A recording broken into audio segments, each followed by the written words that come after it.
Բարձր սիրելի հայրենակիցներ, եթերում կրկին քաղաքական խաչմերուկն է եւ այսօր մեր հյուրն է Երևանից, պարոն Արսեն Խարատյանը, ով նաեւ Ալիք մեդիայի հիմնադիրն է։ Բարձր պարոն Խարատյան,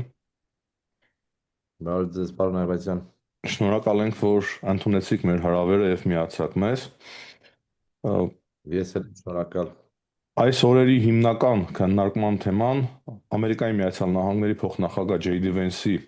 այցն է Հայաստան։ Հիմա բոլորն են դա քննարկում, նաեւ Ադրբեջան։ Ուզում էինք լսել ձեր գնահատականը եւ ձեր տեսակետը, որից հետո արդեն կարելի է խոսել միջազգային արձագանքի մասին եւ հատկապես արձագանքի մասին, որը որ մենք ստանում ենք հիմա Ռուսաստանից։ Այո, իրոք կարծեք թե բավական ակտիվ քննարկվում է Միացյալ Նահանգների փոխնախագահի այցը Հայաստան եւ Ադրբեջան։ Ա, Ուշադրությունը կենտրոնացած է մեզ վրա հենց նաեւ միայն այն պատճառով, որ այս մակարդակի այց է տեղի ունենում։ Բազմիցս ասվել է, որ սա առաջին անգամն է այս մակարդակում ամերիկյան պաշտոնյայի այցի մեր անմիջական, Հայաստան եւ Ադրբեջան այս պարագայում հիշում ենք, որ Վրաստան դեռևս ժամանակին Ջորջ Բուշ կրտսերն էր այցելել, այսինքն մեր տարածաշրջան ավելի բարձր մակարդակի այց այնուամենայնիվ եղել է։ Հիմա ինչ վերաբերում է կոնկրետ այս այցին, բնականաբար կենտրոնում թրիփն է, կենտրոնում այս ճանապարհն է, որը կարծես թե արդեն բավականին ակտիվ կերպով դառնում է իրականություն։ Դե դերևս տեսնում ենք, որ այնուամենայնիվ դետալների մասին հայտարարություններ են արվում,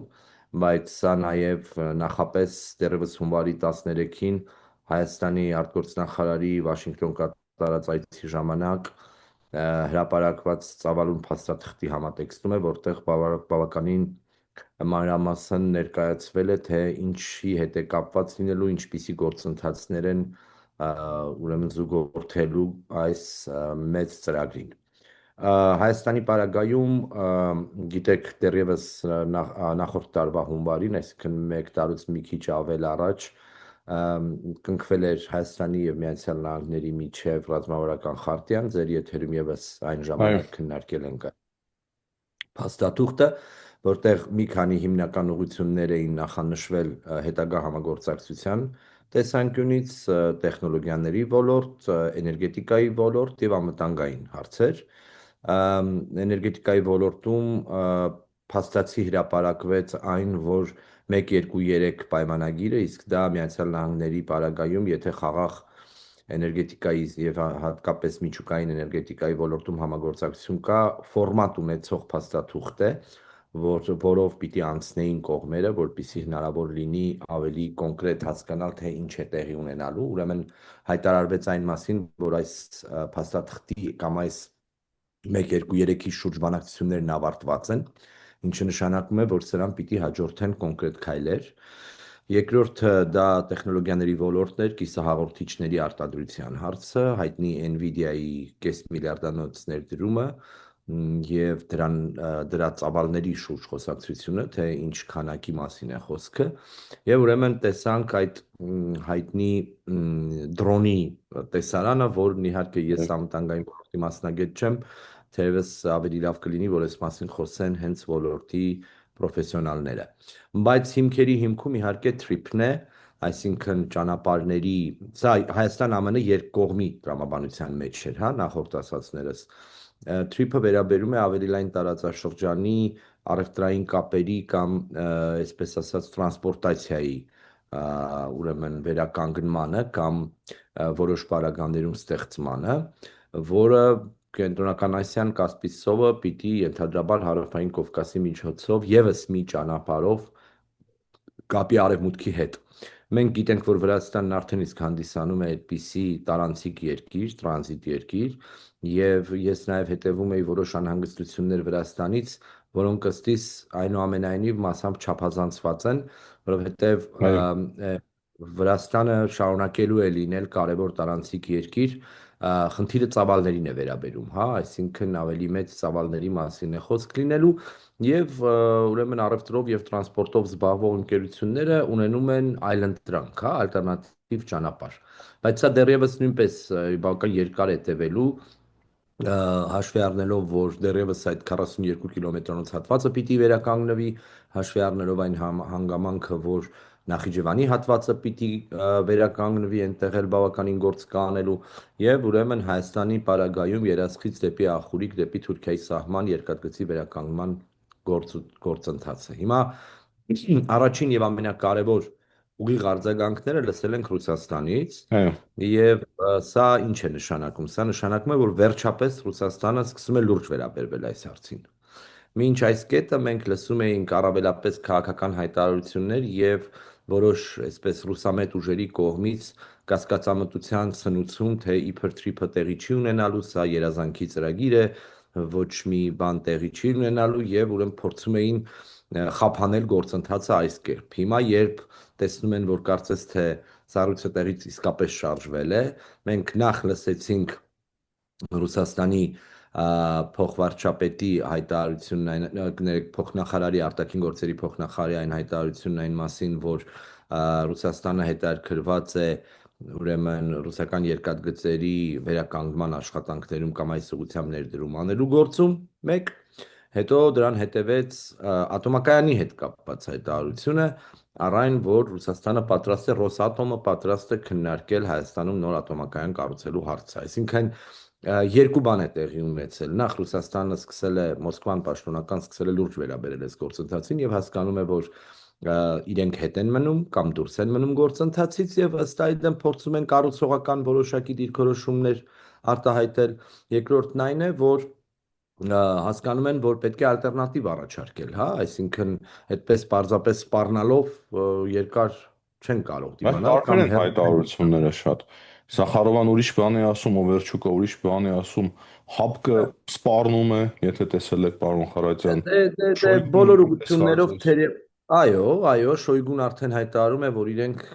հնարավոր ատոմակայանի կառուցումը դիտարկում են որպես սպառնալիք, բայց մի կողմից, այսպես ասած, ասում են, որ մենք պատրաստ ենք, մենք էլ ենք առաջարկում ինչ-որ բան, կարծես թե ուշացած, հա, տարիներ շարունակ մենք խոսել ենք այս մասին, բոլորին հայտնի է, որ Հայաստանի գործող ատոմակայանը կարող է գործել ՄԱԳԱՏԷ-ի հետ համաձայնությամբ մինչև 36 եւ որոշ երկարացման մինչև 2038 թվական եւ Հայաստանի էներգետիկ համակարգի տարբեր ուղղությունները հաշվի առնելով ատոմակայանը մեզ համար անհրաժեշտություն է, որովհետեւ մեզ մոտ 4 հիմնական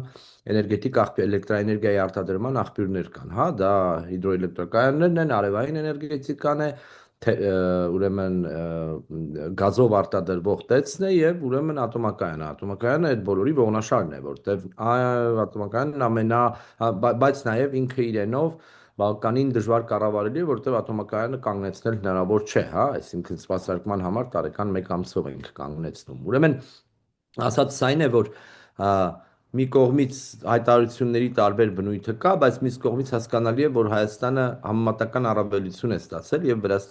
Ռուսաստանը հասկանում է, որ սպառնալով միայն ոչինչի չի հասնի, պիտի այլընտրանք առաջարկի եւ հիմա լսում ենք այս այլընտրանքի մասին, տեսնենք թե ինչ են առաջարկելու ըստ էության, հաշվի առնելով, որ կարծես թե ռուսական երկաթգծերը 50 միլիարդից ավելի պարտք ունի, արդյոք պատրաստվում են այստեղ ներդրում անել իրենց ունեցած այսպես գոյություն ունեցող պայմաններում, դե իսկ ատոմակայանի մասով, եթե անգամ, չգիտեմ, մի քանի ամսից դեռ մի կողմ եմ դնում ում հետ ենք, հա, խոսում, պիտի սկսենք ատոմակայանի կառուցում, դա մի քանի, եթե ոչ մինչև 10 տարի է տևելու, այսինքն գործընթացները արագ են ընթանալու եւ այստեղ այդպես չի թե ինչ որ փոքր արտադրամասի մեջ ներդրում անելու մասին է խոսքը վերաբերում է խոշոր ռազմավարական նշանակության էլեկտրաէներգիա արտադրող ատոմակայանի մասին։ Զախարովան նաև ասում է, թե ատոմային այդ մոդուլային ատոմակայաններ Ամերիկայի Միացյալ Նահանգները դեռևս չունի, միայն թղթի վրա են, այնինչ իրենք ռուսները ունեն։ Ըստ ձեզ որքանով է դա համապատասխանում իրականության, քանի որ մինչև 36-ը ժամանակ կա, իսկ մենք տեսնում ենք, որ Ամերիկայի Միացյալ Նահանգներում արդեն կարծես այս տարի շահագործման են հանձնվելու նման ատոմակայաններ։ Զախարովան ճիշտ է ասում, բայց սա եւս շարունակում է լինել Ռուսաստանի այս գործընթացը կասկածամտություն տարածելու տրամաբանության մեջ։ Այո, մոդուլար կայանները նոր երևույթ են։ Միացյալ Նահանգներում համալսարանական մի այդպիսի փոքր կայան կա եւ նախատեսվում է ա, կիրարկել նաև մի քանիսը, Լեհաստանում կա այս ուղղությամբ աշխատանք, Կանադայում կա ամերիկյան մոդուլար կայանների կառուցման գործընթաց եւ Հնդկաստանի հետ կա նախնական համաձայնություն նման կայան կառուցելու։ Հիմա իհարկե կրկնեմ, այսպես ասած գործընթացը փչացնել փորձողները պիտի ասեն մենք փորձադաշ չենք եւ այլն, թող ասեն։ Հարցն այն է, ոչ ես, ոչ դուք էներգետիկայի ոլորտի, հատկապես միջուկային էներգետիկայի ոլորտի մասնագետ չենք, բայց այնինչ կարդում, տեսնում ենք, փորձում ենք հասկանալ, բնականաբար դրա վրա էլ կառուցվում է մեր տրամաբանությունը։ Ռուսաստանը Թուրքիայում արդեն 10 տարուց ավելի ատոմակայան է կառուցում, կարծես թե դեռ չի ավարտել։ Դե, Իրենք ունեն մի ուրիշ մոդել փոքր մոդուլյար կայանների, որոնք շիկանում են, բայց սրանք ծովում կիրառվող փոքր կայաններ են, որոնք շարժական են, որոնք տանում են ծովային տարածքներում, օվկիանոսում ինչ որ կոնկրետ կարճ ժամանակահատվածի համար ինչ որ գործունեություն են ծավալում օգտագործվում, այսպես վերամբարձ կռունկներից կախված այդպիսի կայաններ կան, բայց խնդիրը հետեւյալն է. ինչ հզորությամբ, ինչ տեխնոլոգիայով եւ ինչ ժամանակահատվածի համար են պատկերացնում ատոմակայանի կառուցումը, ինչ առաջարկով կարող են գալ եւ ինչպես են անելու, որ այն առաջարկը եւ կամ այն համագործակցությունը, որ մենք արդեն իսկ ձևավորել ենք Միացյալ Նահանգների հետ, որևէ կերպ ավելի պակաս հետաքրքիր է լինելու մեզ համար, քան իրենց առաջարկածը։ Հարցը հետեւյալն է. իրենք հասկացել են, որ այլևս միայն սպառնալիքներով եւ հայտարարություններով հնարավոր չի լինելու դադարեցնել գործընթացները, ուստի մի կողմից իհարկե հիշեցնում են, որ դա կարող է սպառնալիք լինել, բայց մյուս կողմից հասկանում են, որ ինչ որ բան առաջարկեն եւ առաջարկում են մի բան, որի դետալներին դեռևս տեղյակ չեն։ Թող առաջարկեն, մենք էլ կտեսնենք, եթե իրապես Հայաստանի համար շահավետ առաջարկ կլինի, կարող է նաեւ քննարկենք ինչ է եղել։ իսկ ինչպես վերաբերվենք պարոն Խարատյան Կոպերկինի հայտարարությանը, որ իրենք հարգում են Հայաստանի ինքնիշխանությունը, ուզում են, որ Հայաստանը ամուր երկիր դառնա։ Նման հայտարարություն մենք չէինք իմացել եւ Պեսկովն էլ նման ոճի հայտարարություն է անում։ Միգուցե սա հայկական դիվանագիտության հաղթանակ կարելի է համեմատել եւ նաեւ կխնդրեի անպայման մեկնաբանեք հապկից հնչող սպառնալիքները, որ արևմուտքի ակտիվացումը մեր տարածաշրջանում կարող է մինչ ազգային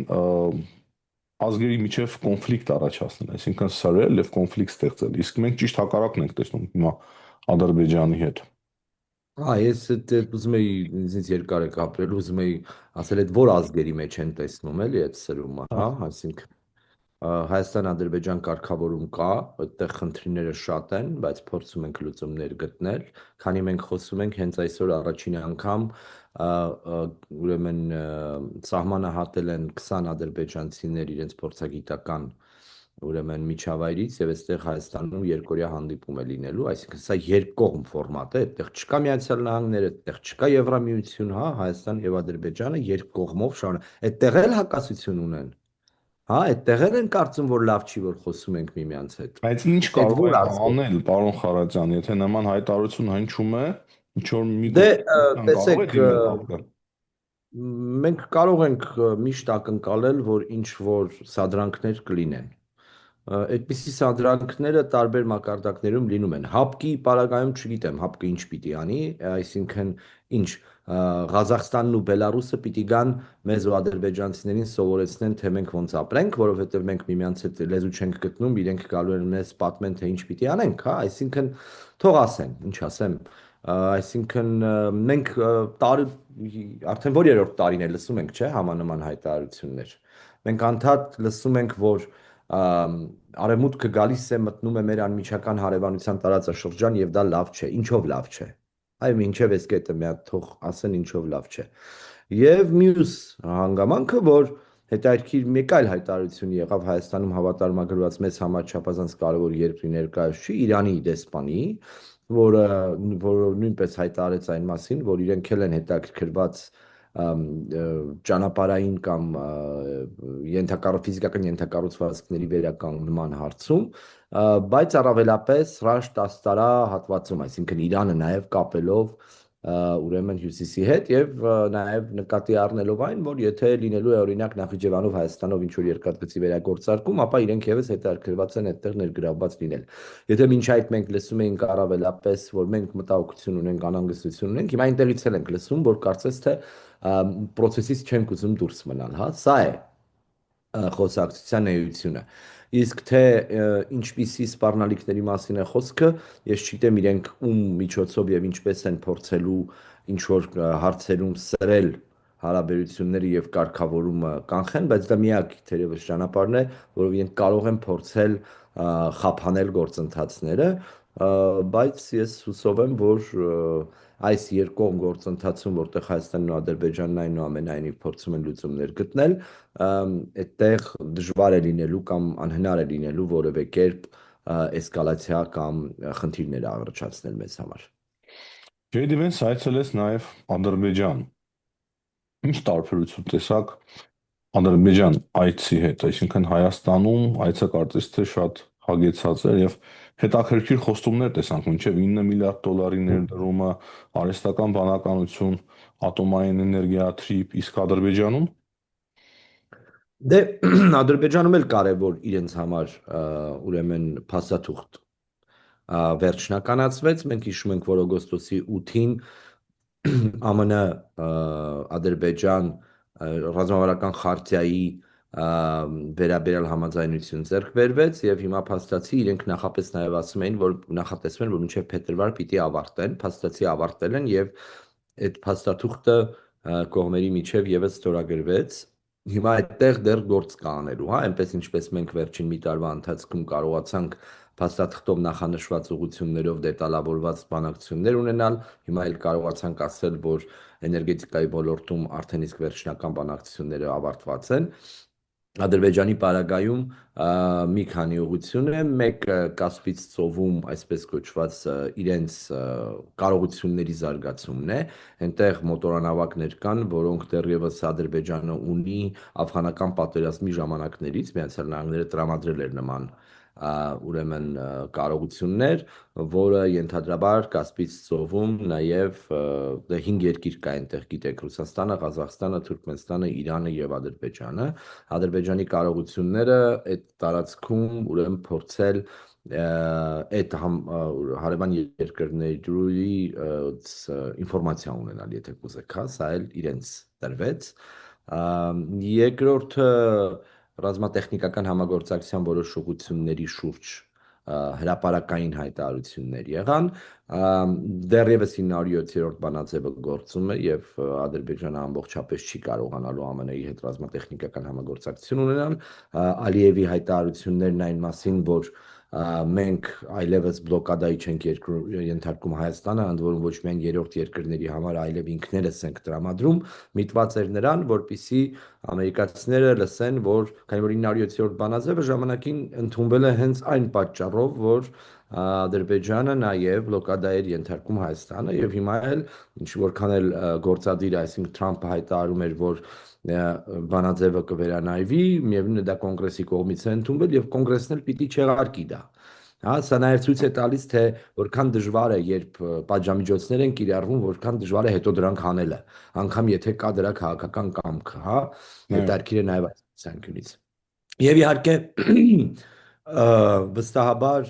թրիփին վերաբերող Ադրբեջանի հատված, այսինքն թրիփը իհարկե հայաստանյան հատվածի անվանումն է այս ճանապարհի,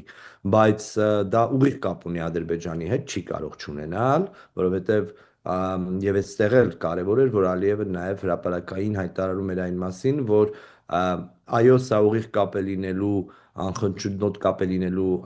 Ադրբեջանի եւ Նախիջևանի միջեւ, բայց հասկանալի է, որ այս ճանապարհը իհարկե միայն սրա մասին չի, սա ավելի լայն տնտեսական գործընթացները խրախուսելու համար է արվում։ Ուրեմն սա է հիմնական ուղղությունը եւ ենթադրաբար նաեւ ExxonMobil-ի հետ